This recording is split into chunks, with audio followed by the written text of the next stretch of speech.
అన్న నేను మీ హెచ్కే ఫార్మింగ్‌ని. మనం ఈరోజు వచ్చేసైతే వేరుశనక్కాయలు అనేది అయితే వేసినామన్న. మనం ఎకరాకు వచ్చేసైతే 150 షేర్లు అనేది అయితే వేరుశనక్కాయలు అయితే వేయడం అయితే జరిగింది. వేసిన తర్వాత మనం మొదటగా వచ్చేసి అటోసాలు, ఇటోసాలు అనేది అయితే పగిడిసాలు విధంగా అనేది అయితే మనము వేరుశనక్కాయలు అయితే ఎత్తుకోవడం అయితే జరిగింది.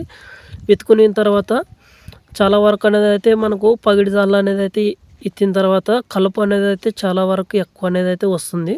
మాకంటే 2 సార్లు అయితే వేసిన తర్వాత అనేది అయితే దెంత అయితే పట్టుకోవడానికి అయితే ఉండదు. మనకి ఎత్తి గుంటకైతే పాసిన తర్వాత ఒట్టి భూమి మీద అనేది అయితే గడ్డి మందు అయితే కొట్టుకోవాలి. గడ్డి మందు అయితే కొట్టుకున్న తర్వాత మీ పైర్లు ఏరే పైర్లు కానీ పక్క సైడ్ అయితే ఉన్నప్పుడైతే అంటే కింది గాలి ఉన్నప్పుడు అనేది అయితే మీరు మందు అనేది అయితే గడ్డి మందు అయితే కొట్టుకోవద్దండి. ఎందుకంటే గడ్డి మందు వేరే పైర్ల మీద అయితే పడినట్లయితే మనకు ఆకులు అయితే కాలిపోతాయి. అలాంటప్పుడు అయితే జాగ్రత్త అయితే మనకి పొద్దున పూట అయితే గాలి తగ్గినప్పుడు అనేది అయితే గడ్డి మందు అయితే కొట్టుకోండి. నేను వచ్చేసి అయితే ఈ విధంగా అనేది అయితే ఎత్తుకున్న తర్వాత గడ్డి మందు అయితే కొట్టినాను.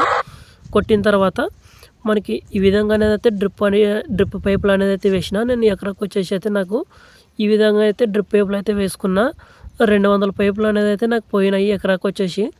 ఈ విధంగా మనం ఎందుకు అనేది అయితే ఇన్ని పైపులు వేసుకున్నామంటే మనకు పంట అనేది అయితే చాలా ఈజీగా అయితే ఉంటుంది. పంట కూడా అనేది అయితే ఈ డ్రిప్ ద్వారా అనేది అయితే పంట చాలా ఎక్కువ అయితే ఉంటుంది.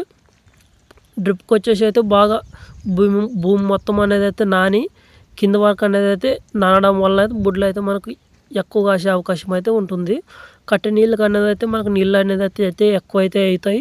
మనకు నీళ్ళు అనేది అయితే బోర్లు డౌన్ అయినప్పుడు కానీ బోర్లు ఎక్కువ వచ్చినప్పుడు అయితే పట్లకైతే ఇడుచుకోవచ్చు. బోర్లు తక్కువ అయితే వచ్చేటప్పుడు అయితే పట్లకైతే ఇడుచుకోవడానికి అయితే ఉండదు.